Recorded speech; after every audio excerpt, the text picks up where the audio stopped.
Hello प्यारे बच्चों, नमस्कार। स्वागत है आपका अपने SR क्लासेस कोचिंग। तो आज के सेशन में गुणनखंड और गुणाज के सवालों का अध्ययन करेंगे। तो जुड़े रहिए अपने SR क्लासेस के साथ। तो आए हैं कुछ नए क्वेश्चनों के साथ आपके सामने उपस्थित हैं। आपको हमारी विधि आपको अच्छे लग रही हो, लगाने के तरीके आपको अच्छे लग रहे हैं, तो आप हमारे SR क्लासेस जुड़े रहिए और लाइक और शेयर करिएगा। तो आज के सेशन का पहला सवाल देखते हैं बच्चों।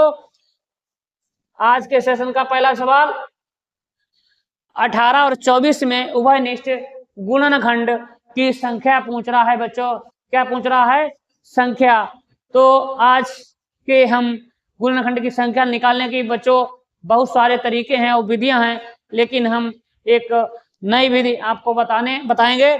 आपको पसंद आए तो इस विधि को अपनाना। देखिए, हम ऐसी संख्या का चयन करेंगे जो दोनों संख्याओं को बराबर बराबर विभाजित कर दे, काट दे। तो देखिए, सबसे पहले 18 को हम 1 से विभाजित करेंगे, तो 1 18 में 18, और फिर 24 को 1 24 में 24, तो हमारा एक गुणनखंड हो गया। फिर उसके बाद 24 और 18 2 से देखें, 2 एकम 2, 2 दूना 4 और 2 नेम 18, 2 हो गया। फिर देखते हैं 3 से 18 और 24 को 3 से काटते हैं, 3 छाक 18 और 3 अट्ठे 24, 3 हो गई। फिर 18 और 24 को किससे 3 6 से काटते हैं, 6 3 18 और 6 चौक 24, 6 हो गई। 6 3 18, 6 चौक 24। फिर इससे ऊपर ऐसी संख्या नहीं है जो कॉमन हो। 6 के बाद 7 8 9, 8 जो है 24 को से विभाजित हो जाती है, लेकिन 18 विभाजित नहीं होती है। तो ये संख्या 6 के बाद ऐसी संख्या कोई नहीं है जो दोनों संख्याओं को बराबर बराबर विभाजित कर दे। अर्थात कॉमन संख्याएं कौन सी हैं? 1 2 3 6 जो हमारी कॉमन संख्या है, तो वही कॉमन गुणनखंड हमारे उभयनिष्ठ गुणनखंड होंगे। अर्थात हमसे संख्या पूछ रहा है, तो 1 2 3 और 4, डी ऑप्शन सही होगा बच्चों। तो अगला प्रश्न देखते हैं। 14 और 77 के बीच में 7 का गुणाज पूछ रहा है कि 7 की गुणाज की संख्या ऐसी कितनी होगी जो 14 और 77 के बीच में जो 7 से बराबर बराबर विभाजित हो जाए। ऐसी संख्या कितनी है बच्चों? तो देखो, ऐसी संख्या को निकालने के लिए हम क्या करेंगे? 7 दूनी 14, ये तो नीचे हो गई। 7 तिया कितने? 7 तिया 21, एक संख्या हमारी 21 हो गई। 7 गुणे 4, 7 चौक 28, एक संख्या 28 हो गई। 7 गुणे 5, 7 पंजे 35, एक संख्या हमारी 35 हो गई। 7 गुणे 6, 7 छंग 42, एक संख्या 42 हो गई। 7 गुणे 7 49, एक संख्या हमारी 49 हो गई। 7 गुणे 8, 7 अट्ठे 56, एक संख्या 56 हो गई। 7 गुणे 9, 7 नेम 63, एक संख्या हमारी 63 हो गई। 7 दशावन 70, एक संख्या 70 हो गई। तो कितनी संख्या बनी? 1 2 3 4 5 6 7 8, 8 संख्याएं ऐसी हैं 7 की गुणाज है जो 14 और 77 के बीच में है बच्चों। तो कितनी है? सी ऑप्शन सही है। कौन सा? सी ऑप्शन सही है। देखते हैं अगला प्रश्न। 20 का गुणनखंड कितने होंगे? 20 के गुणनखंड कितने होंगे?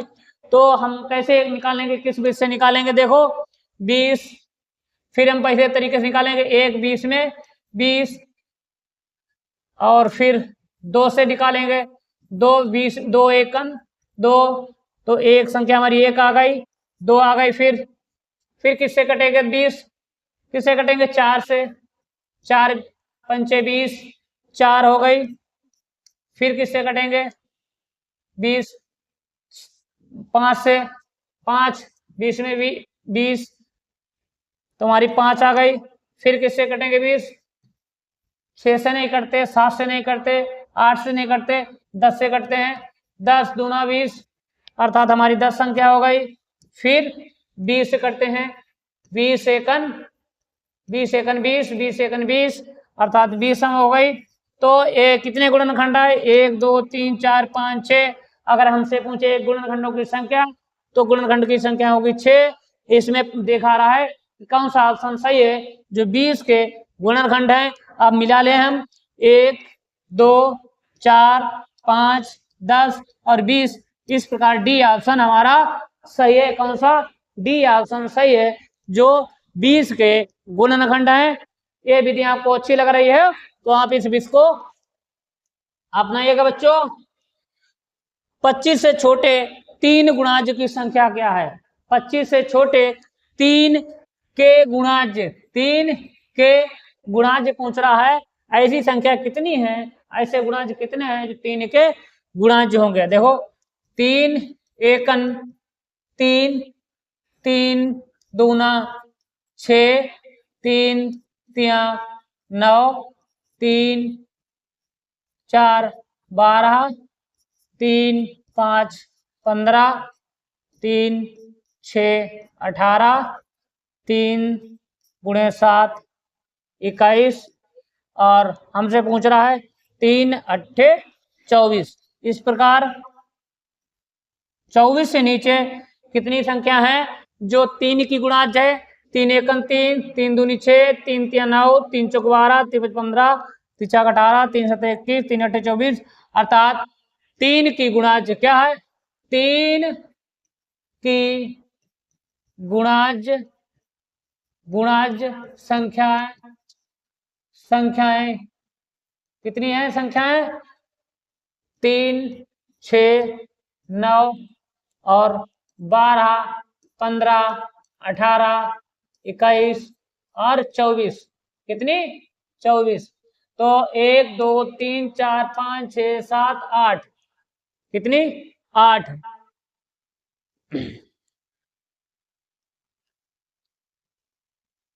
कितनी है 8। 8 संख्याएं जो हैं 3 की गुणाज हैं, कितनी है 8 संख्याएं,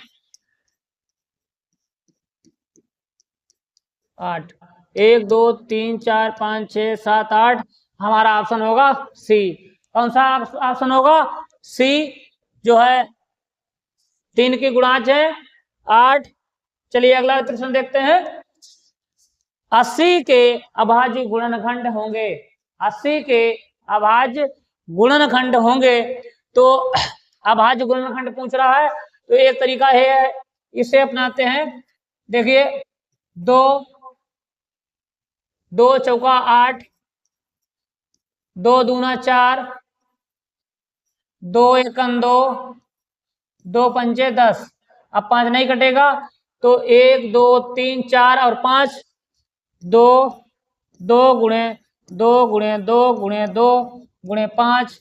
देखिए कौन सा ऑप्शन सही है हमारा, ए ऑप्शन सही है। 1 2 3 4, 1 2 3 4 और 5, ए ऑप्शन सही है बच्चों। ये 80 के अभाज्य गुणनखंड हैं। तो अगला प्रश्न देखते हैं बच्चों। निम्न में से कौन सी संख्याएं या कौन सी संख्याएं 12 20 और 24 का एक उभयनिष्ठ गुणनखंड है। क्या है, उभयनिष्ठ गुणनखंड पूछ रहा है, उभयनिष्ठ गुणनखंड पूछ रहा है। और क्या पूछ रहा है, एक, कौन सा पूछ रहा है, एक उभयनिष्ठ गुणनखंड कौन सा है जो गुणनखंड।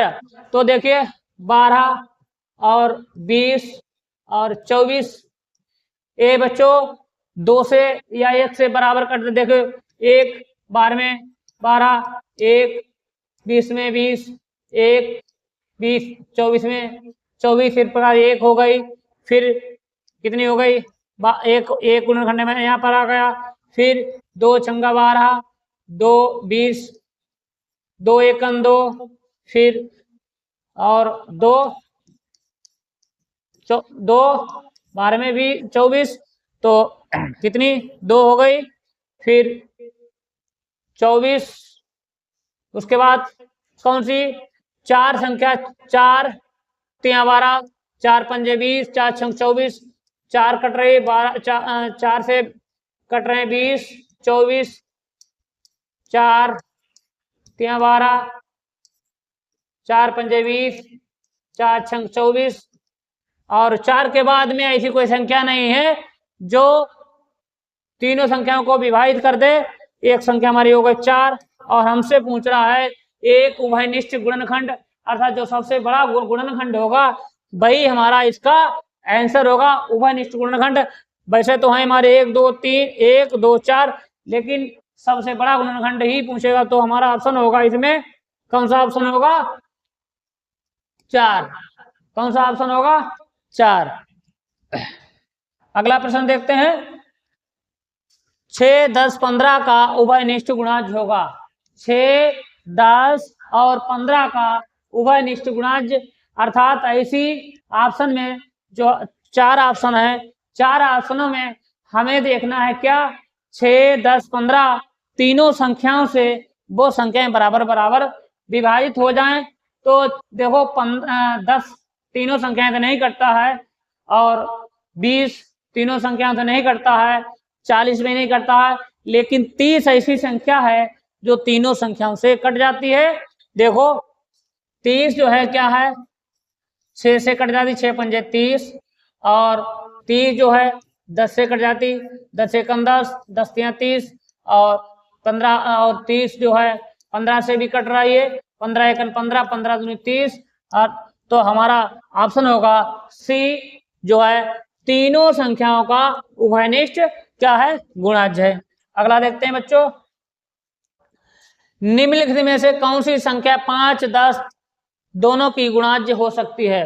क्या है, 5 और 10 दोनों की गुणाज कौन सी संख्या है। देखिए 5 5 दूनी 10, 5 सत्ते 35, 15 की 5 का गुणाज है, लेकिन 10 का नहीं है, और ए भी 10 का नहीं है, ए भी नहीं है, ए भी 10 का नहीं है, 5 के तो हैं लेकिन 10 के नहीं है। ए डी ऑप्शन सही है, जो किसका 5 और 10 का है। देखिए चेक कर लीजिए आप, 5 दूनी 10, 5 अट्ठे 40, और 140, 10 10 एकम 10, 10 एकम 10, 10 चौक 40, अर्थात 140 जो है ये 5 और 10 दोनों का गुणाज है। अगला देखते हैं।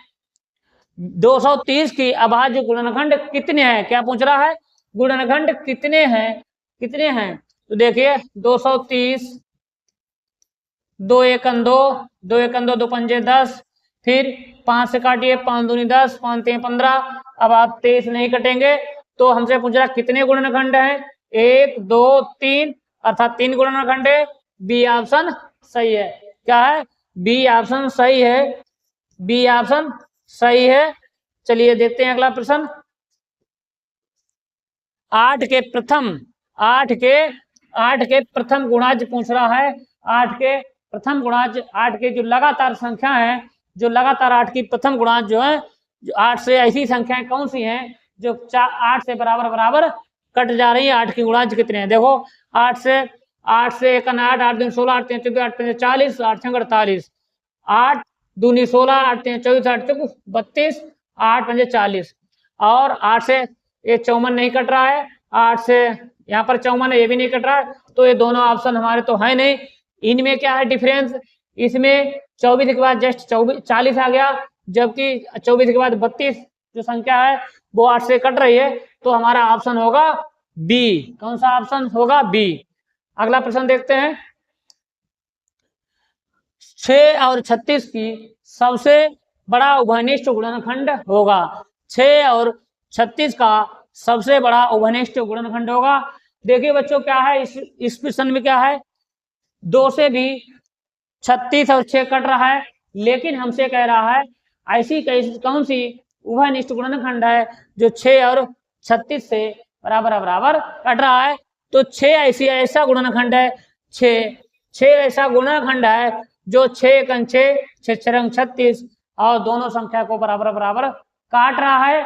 और इससे यही सबसे बड़ा उभयनिष्ठ गुणनखंड है। क्या है? यही सबसे बड़ा गुणनखंड है। इसके बाद ये तो हमारा ऑप्शन होगा डी। तो आज के सेशन बस यहीं पर समाप्त करते हैं। आशा करते हैं आप प्यारे बच्चों बहुत ही मेहनत से अपने नवोदय प्रवेश परीक्षा की तैयारी कर रहे होंगे और यूं ही अपनी मेहनत को तैयारी लगातार बहुत ही मेहनत से करते रहिए और सफलता का इंजाम, सफलता को क्रॉस करिए, सफलता प्राप्त करिए। और हमारा आपको पढ़ाने का तरीका अच्छा लग रहा हो, पसंद आ रहा हो तो अपनी एसआर कोचिंग को क्लास को जुड़िए और लाइक और शेयर करिए। तो आज के लिए जय हिंद, जय भारत। मिलते हैं अगले सेशन में नए प्रश्नों के साथ। जय हिंद, जय भारत।